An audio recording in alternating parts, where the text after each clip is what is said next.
Tips on high cholesterol. If you're worried about high cholesterol, there's a way to handle it in a natural way, which I'm going to explain very quickly. Sterol means it's an oil. It's an oil based, and you need to balance it with lecithin. Lecithin is also an oil. You can buy them in granules. It's an emulsifier. What it does, it takes the oil particles and it breaks it down into minute particles. What can happen is, this is your bloodstream here, and in your bloodstream you'll have the blood flowing. So the blood is flowing down there.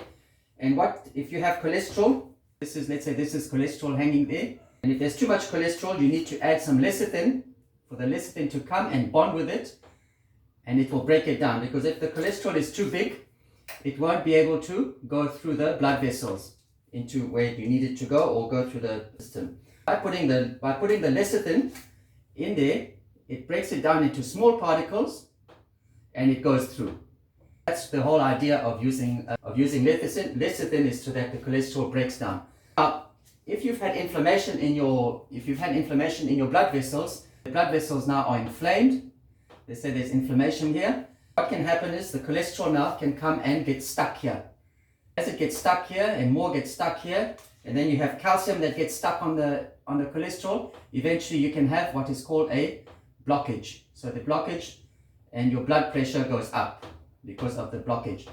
You use lecithin to remove the cholesterol, and normally you'd have calcium also in the tissues. You use omega-3 to help remove the inflammation. This comes so that inflammation goes away, so that blood vessels are clear, so that no longer can stick onto the blood vessels. That's done with omega-3.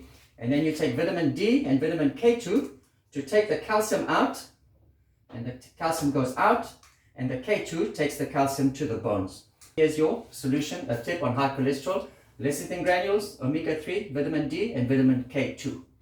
That's your quick fix. But it takes a bit of time. It's not a quick fix, but it takes a bit of time to remove this, to bring this back to clear, and then your cholesterol can go in and do its job, because your cholesterol, you need it for hormones.